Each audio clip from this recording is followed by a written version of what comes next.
Assalamualaikum. Waalaikumsalam. Bagaimana kabarnya? Sehat? Alhamdulillah baik. Alhamdulillah ya, kita masih diberi kesehatan sehingga kita bisa melaksanakan pembelajaran daring hari ini dengan keadaan sehat walafiat. Semoga kita terhindar dari COVID-19 ini. Maka dari itu kita harus bisa menjaga diri kita baik-baik, kita menjaga kesehatan kita, imun kita, agar kita bisa menjalankan aktivitas kita sehari-hari. Ya, anak-anak, sebelum mengawali materi ini, marilah kita berdoa. Berdoa hari ini dipimpin oleh ini ya, Mbak Khairun Nisa ya. Mbak Khairun Nisa, silakan dipimpin untuk doanya, Mbak.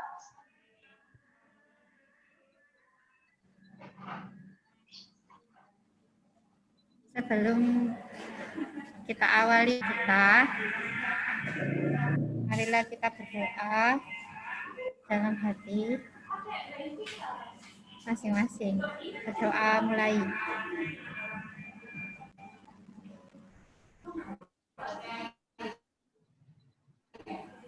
Selesai. Alhamdulillah, kita telah berdoa. Kemudian untuk meningkatkan jiwa nasionalisme, kita akan menyanyikan lagu Indonesia Raya. Nah, untuk lagu Indonesia Raya, nanti silakan dipimpin sama Mbak Santi. Ada Mbak Santi?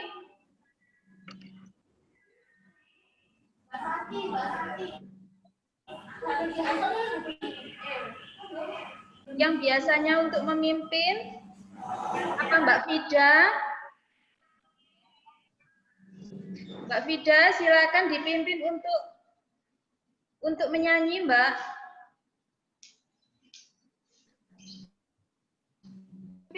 Oke. Hiduplah Indonesia Raya. Indonesia, tanah airku, tanah tumpah dan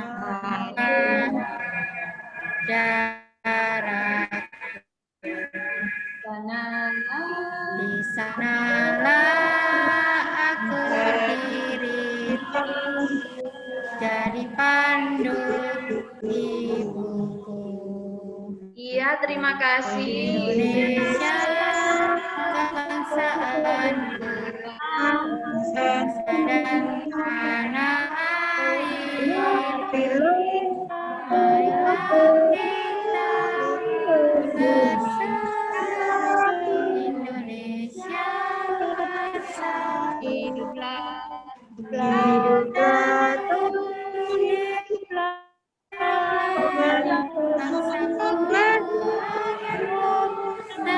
semuanya, bangunlah jiwa untuk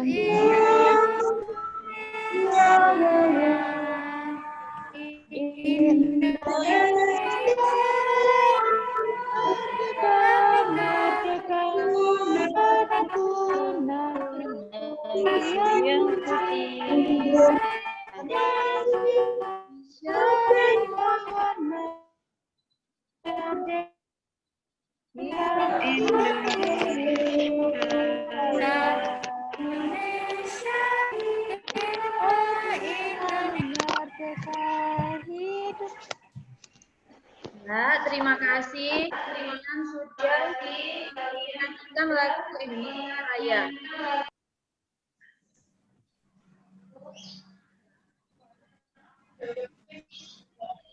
Terima kasih.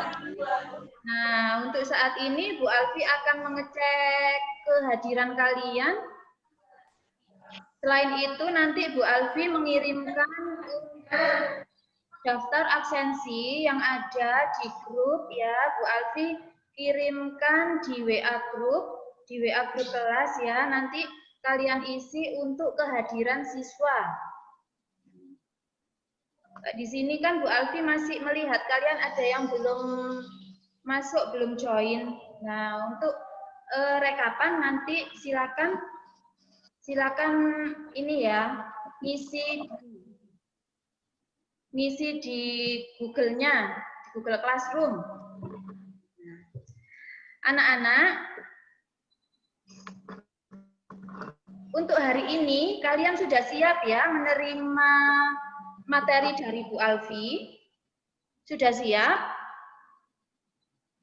Ada yang masih mengantuk? Ya. Siap semua ya? Ya, Bu. Ya, Bu, sudah Nana. Meskipun pembelajaran daring, kita harus siap ya, meskipun ini hanya tatap maya. Ya anak-anak, untuk materi hari ini, Bu Alfi akan menerangkan tentang materi tentang pembuatan hiasan busana sulaman payet. Bu Alfi nanti akan ini nge-share PPT Bu Alfi. Sudah kelihatan apa belum di layar kalian?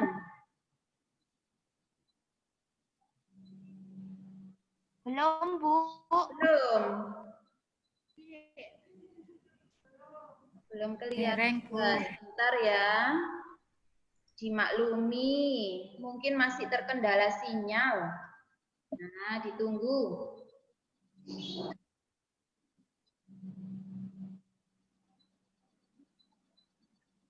Sudah nampak apa belum? Belum, Bu. Oh ya, sudah. Ya. Sampun, Bu. Sudah, Bu. Sampun, Bu. Iya, terima kasih kalian sudah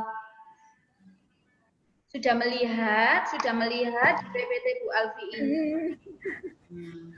Di PPT Bu Alfi ini materi hari ini yaitu pembuatan hiasan busana sulaman payet.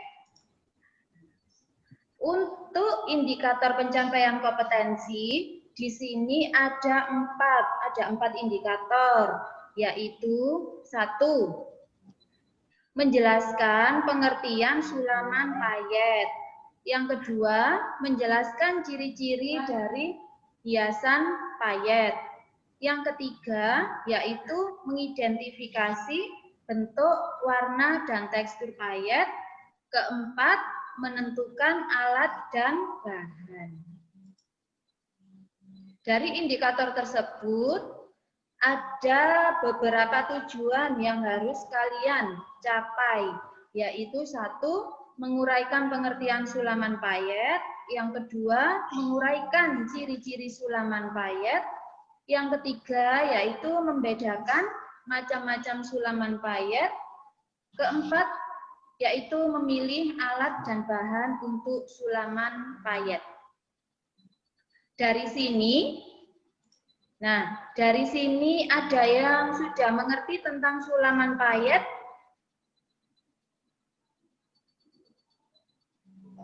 Ada yang tahu sulaman payet itu apa? Bentuknya bagaimana? Mungkin ada yang sudah tahu? Sudah, Bu.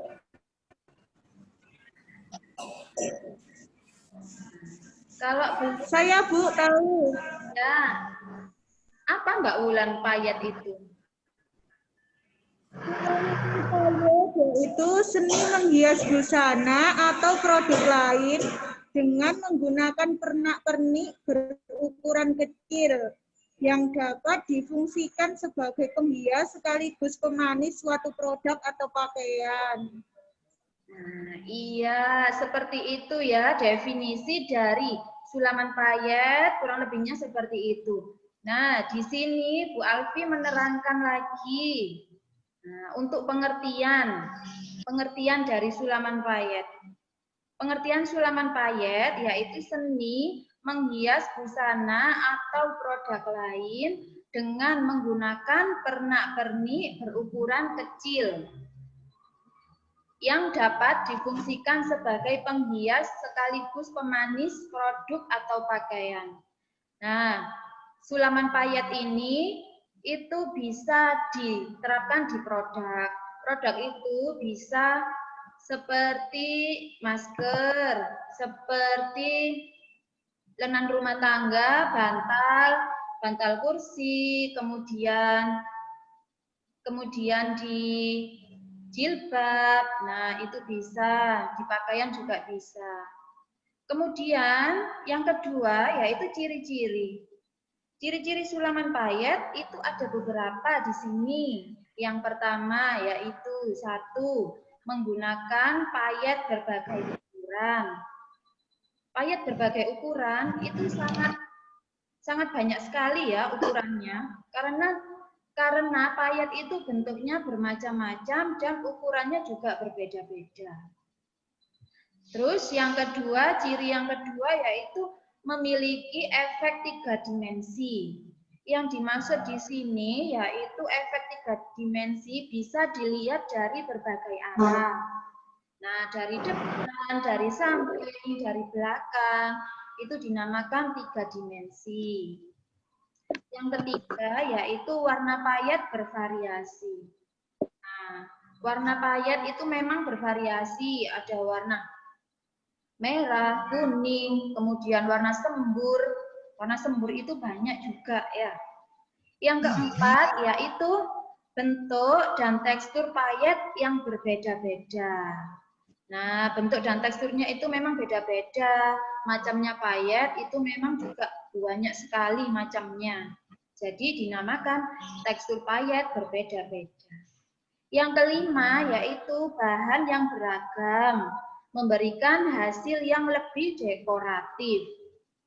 Nah, beberapa payet jika digabungkan akan menghasilkan hiasan yang indah. Nah, di sini itu menerapkan, nomor 5 ini intinya menerapkan. Jika kalian bisa memadu-madankan warna dengan desain busana atau desain produk yang akan dihias dengan warna yang akan dipadu-padankan, nanti itu hasilnya bisa bagus, bisa elegan jika dipakai. Ya, dari sini sudah paham, sudah ada gambaran apa belum? Gimana ya untuk sulaman payet itu? Sudah ada gambaran apa belum? Sudah, Bu Alfi. Sudah, ya. Kalau sudah, Bu Alfi lanjutkan.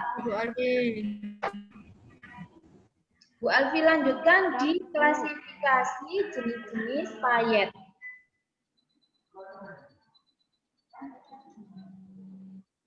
Jenis-jenis payet ini bermacam-macam, nak.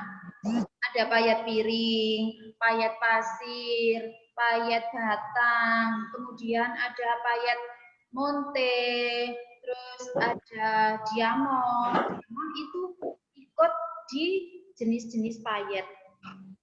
Sekarang Bu Alfi terangkan yang untuk jenis payet piring. Payet piring ini digunakan untuk membuat daun, sulur, dan batang atau ragam hiasan ronce. Payet ini dapat dibedakan ke dalam 2 kategori, yakni payet piring datar dan payet piring mangkok. Nah, untuk payet piring ini itu ada 2 memang. Ada payet piring mangkok yang ukurannya lebih besar, terus cekung. Nah, yang kedua yaitu payet piring datar. Payet piring datar ini seperti piringan dan tidak ada cekungannya sama sekali. Jadi dinamakan payet piring datar. Pada bagian tengahnya itu berlubang. Yang kedua ada payet pasir. Payet pasir ini, nah gini.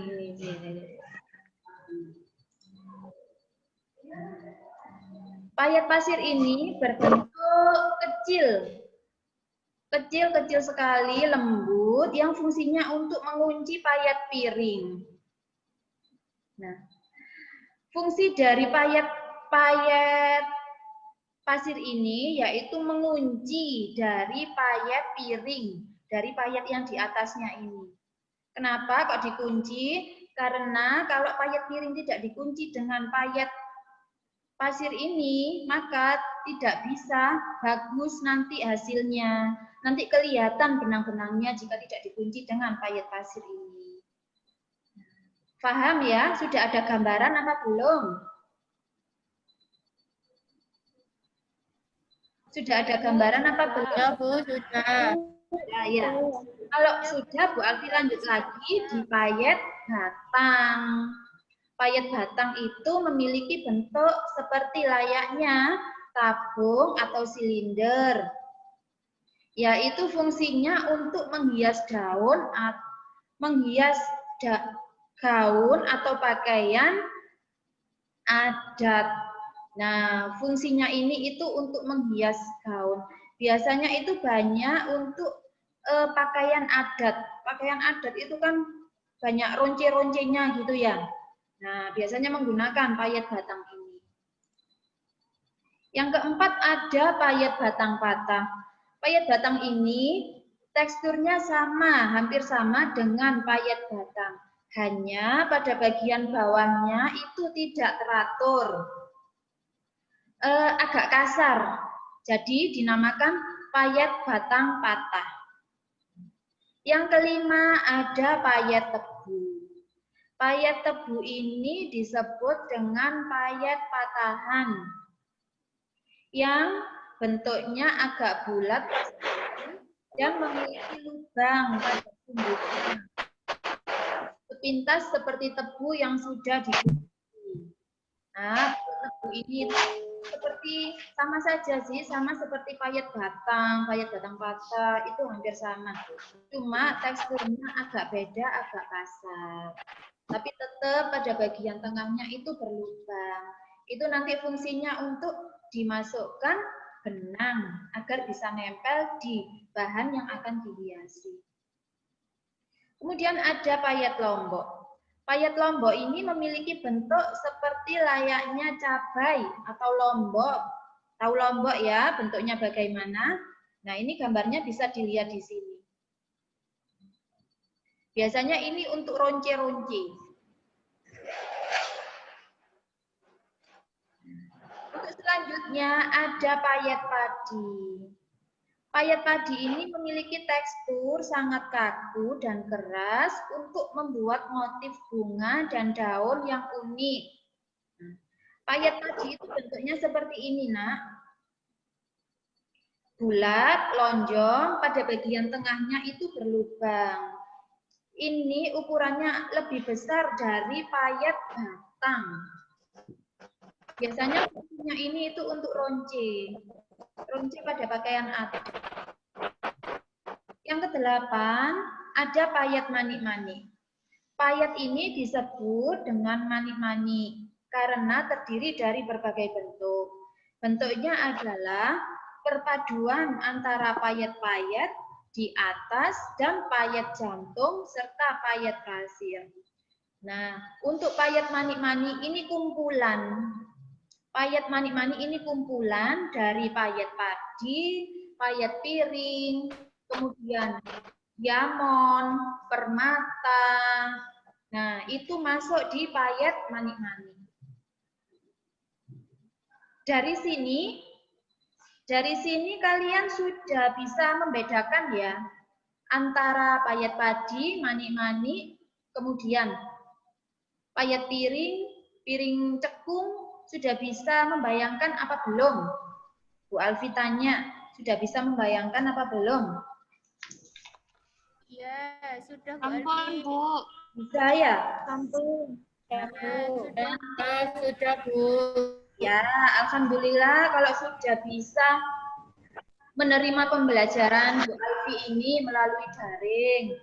Nah, nanti habis ini Bu Alfi mengirimkan LKPD kalian melewati Google Classroom kalian masing-masing, ya. Nah, nanti di situ ada tugas kelompok. Nah, tugas kelompok itu nanti sampean menganalisis. Nanti sampean menganalisis untuk bentuk, produk, kemudian untuk jenis-jenis payet. Nanti kalian di situ nanti sampean terangkan. Nah, kalau sudah, untuk lebih pahamnya, Bu Alfi di sini ada video tentang macam-macam payet agar kalian lebih jelas, lebih jeli tentang jenis payet. Di sini, bisa kalian lihat di sini. Sudah keluar belum ini bunyinya, suaranya? Sudah ya, sudah terdengar ya? Ya. Ya, silakan dilihat ya.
Gimana untuk videonya? Sudah lebih jelas dari penjelasan Bu Alfi tadi?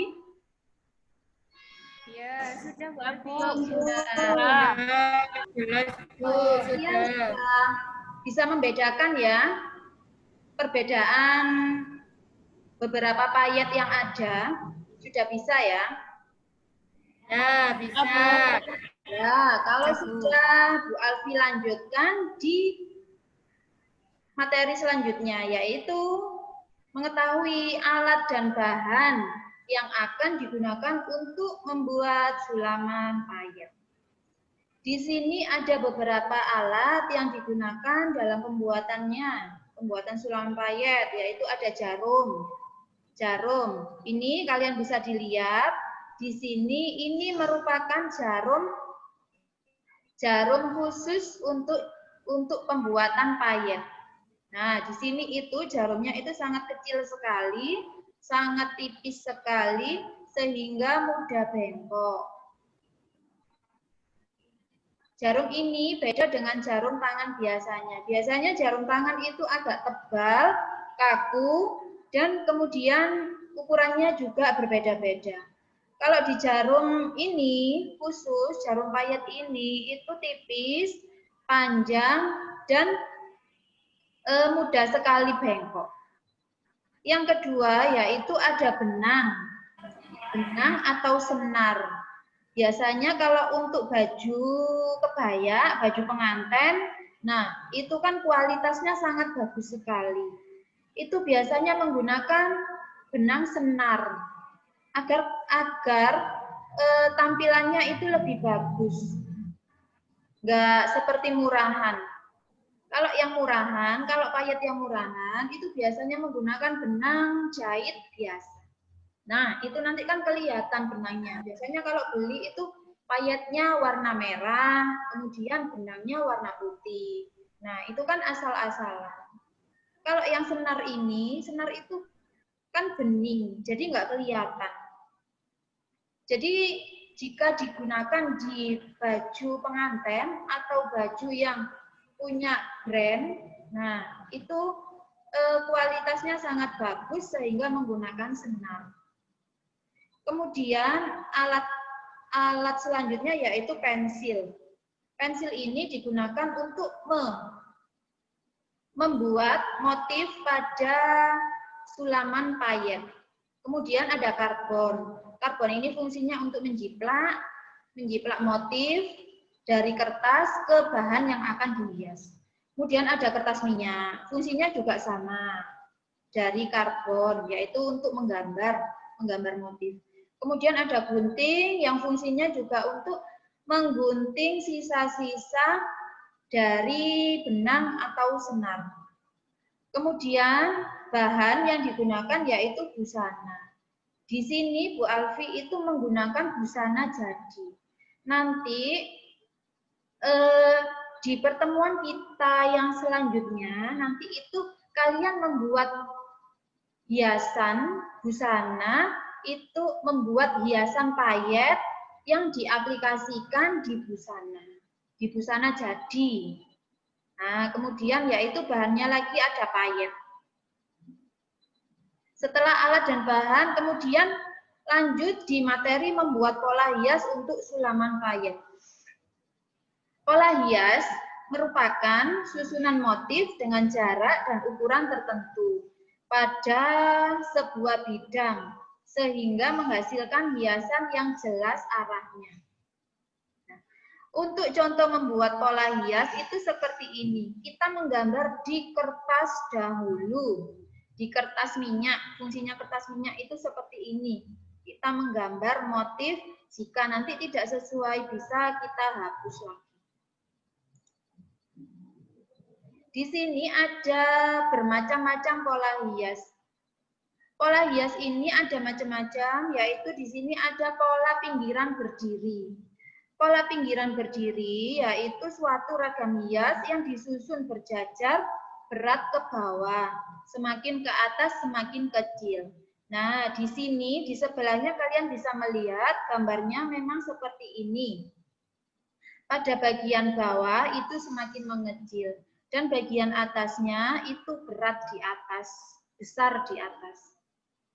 Yang kedua yaitu pola pinggiran bergantung. Pola pinggiran bergantung ini kebalikan dari pola pinggiran berdiri. Nah, titik beratnya itu ada di bawah.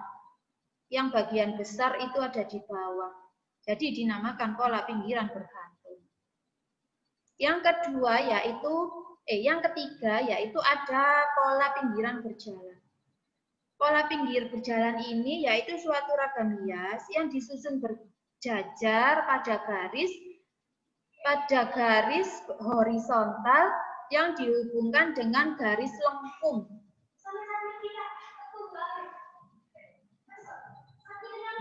pun. Nah, sebetulnya ini itu ada satu motif, kemudian itu dijiplak berulang-ulang sesuai arah atau horizontal. Jadi satu motif, ini kan ada satu motif, satu motif, bunga satu motif sama daun satu motif. Nah, itu digabungkan berjajar horizontal. Ini dinamakan pola pinggiran berjajar. Yang keempat ada pola pinggiran memanjat. Pola pinggiran memanjat ini suatu susunan ragam hias yang disusun berjajar pada garis tegak lurus sehingga seolah-olah motif bergerak ke atas memanjat. Nah, ini memanjat ke atas, gambarnya ke atas, motifnya ke atas. Jadi berbeda dengan pola pinggiran berjalan. Selanjutnya yaitu ada pola serak atau pola tabur. Pola tabur ini yaitu merupakan ragam hias kecil-kecil yang diatur jarak dan susunannya dan mengisi seluruh permukaan atau sebagian bidang yang dihias. Nah, untuk pola serak ini, polanya itu hanya satu, nak. Polanya itu hanya satu bunga, kemudian ditaburkan. Ditaburkan di sini itu terserah kita. Oh, kita ingin di bagian depan. Kemudian ditempel sini. Nah, ditempel sini, itu diserak, terserah kita. Untuk peletakannya itu tidak menentu, beda dengan pola memanjat, pola pinggiran berdiri, dan pola pinggiran berjalan. Kalau ini pola serak, terserah untuk menaburkan. Yang keenam yaitu pola hias bidang sudut. Pola hias ini disusun pada sudut benda yang mendekati tepi benda. Nah, kalau di sini itu dinamakan pola hias sudut. Pola hias sudut ini biasanya itu digunakan pada kebaya. Kalian tahu kebaya pada bagian depannya itu kan pasti runcing ya. Punya kebaya, kalian punya kebaya? Punya ya, pasti punya di rumah. Ya, punya. Ya. Nah, itu biasanya itu pada bagian sudutnya itu dihiasi. Itu dinamakan pola hias bidang sudut.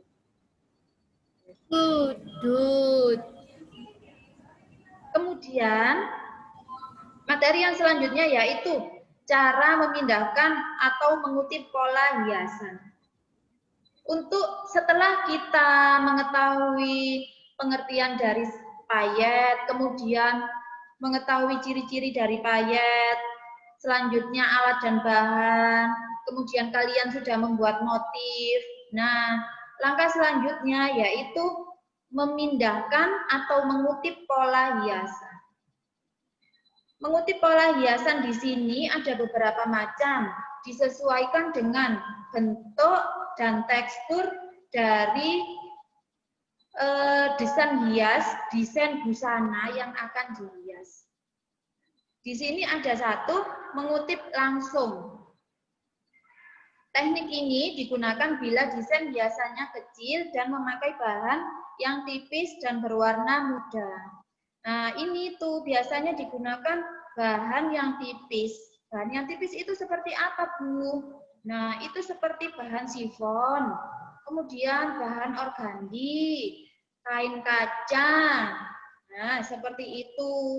Itu langsung dikutip langsung bisa. Yang kedua ada karbon jahit. Pemindahan pola hiasan ini, yaitu dengan karbon jahit yang dikerjakan pada bahan yang tebal atau sedang, yang permukaannya halus. Nah, yang contoh untuk mengutip dengan karbon jahit itu contohnya seperti kain katun. Kain katun itu kan sudah tebal ya. Kalau dikutip langsung kan nggak bisa. Jadi itu menggunakan alat bantu karbon jahit. Sudah paham? Sudah bisa membedakan belum, Nak? Sudah, Bu. Sudah ya? Bu. Oh iya. Ya, sudah, Bu. Ya. Nah, kalau sudah, di sini ada lagi cara memindahkan mengutip pola, ada lagi, Nak, ada 2 lagi. Yang ketiga, yaitu tusuk penanda. Pemindahan ragam hiasan ini yaitu dengan tusuk penanda. Dikerjakan pada bahan yang lembut dan berbulu. Misalnya rajutan atau bahan yang sangat tebal atau tidak rata pada permukaannya. Nah, di sini itu contohnya itu kan sudah ada rajutan. Rajutan itu kan teksturnya kan nggak menentu ya, nggak seperti sifon, nggak seperti katun. Nah, kalau rajutan itu kan teksturnya kasar. Jadi nggak bisa mengutip langsung, nggak bisa. Terus menggunakan karbon juga nggak bisa. Lah itu menggunakan tusuk penanda. Contohnya seperti ini, nah. Gambar, motif gambar, kemudian dikasih tusuk penanda sama benang. Sama benang. Jadi nanti kalian mudah untuk membuat hiasan. Kan sudah ada tusuk-tusuknya yang akan dihias. Nah, untuk yang terakhir, oh iya, ini tusuk penanda itu selain di bahan rajutan bisa untuk bahan bludru. Pada bahan bludru itu kan juga tebal ya. Nah, itu menggunakan tusuk penanda ini. Yang keempat yaitu pola gambar tempel. Pola gambar ini caranya yaitu kita mengepres atau menyetrika pada bagian yang akan dihias. Nah, di situ kan nanti ada gambar, kemudian gambarnya itu dipres sama setrika. Setrika yang panas sekali dipreskan di gambar tersebut. Nah, kemudian kalau sudah kita intip, oh sudah nempel gambarnya. Nah, kalau sudah nempel, berarti kita bisa membuka semuanya, pola tempelnya kita buka semuanya. Nah, dari sini sudah paham semua? Sudah, Bu. Sudah, Bu. Sudah. Kalau sudah dibuka LKPD-nya, kemarin kan Bu Alfi sudah mengirimkan LKPD kalian ya. Di LKPD-nya dibuka, ada yang sudah ngeprint?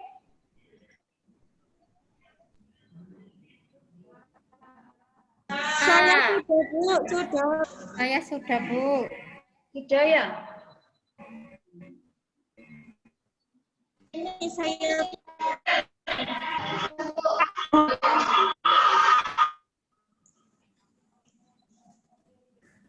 Sudah diisi LKPD-nya. Bu Alfi kasih waktu, Nak. Bu Alfi kasih waktu 10 menit. Kalian mengisi LKPD, kemudian nanti kita bahas bareng-bareng. Ya, Bu Alfi kasih 10 menit mengerjakan.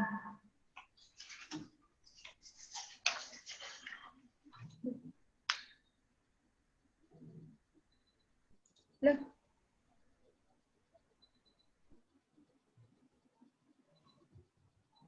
Bu Alfi.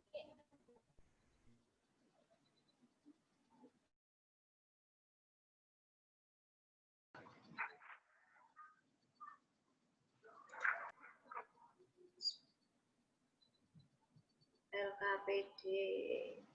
Oh, wis yo. Mas, lek share screen LKPD, iki mah kok mati dhewe.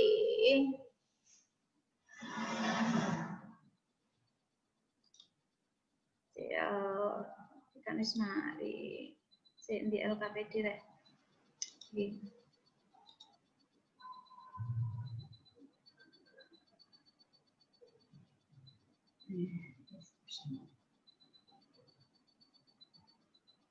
Gimana, Nak? Sudah selesai mengerjakan?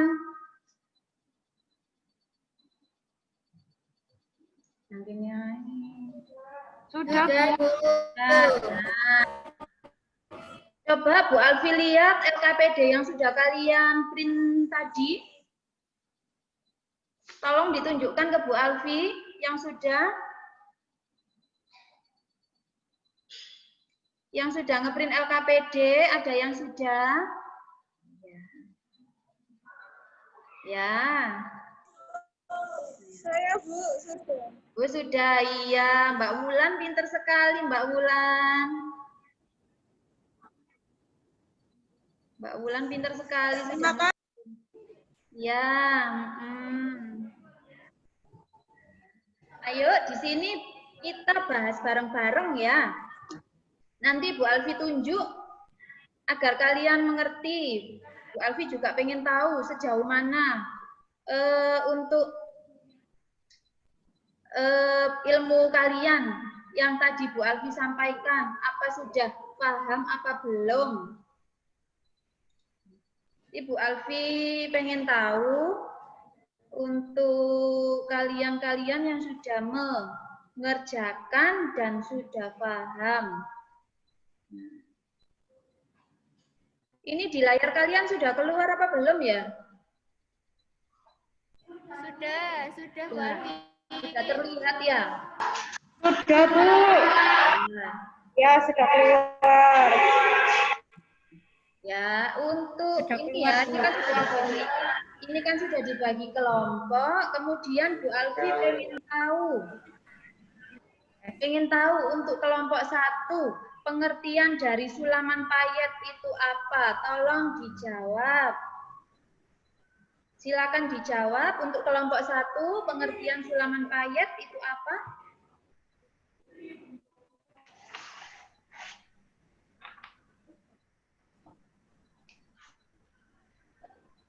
Yang sudah mengerjakan kelompok 1, pengertian payet.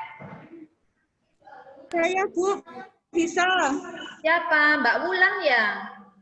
Mbak Wulan kelompok 1. Iya, Bu. Oh iya, Mbak Wulan silakan. Ya, Mbak Wulan.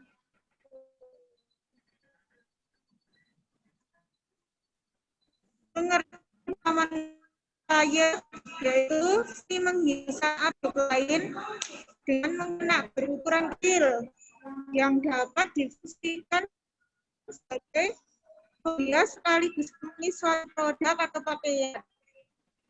Sampun, Bu. Iya, betul. Sekarang Bu Alfi tanya. Mbak Wulan. Sebutkan untuk macam-macam payet.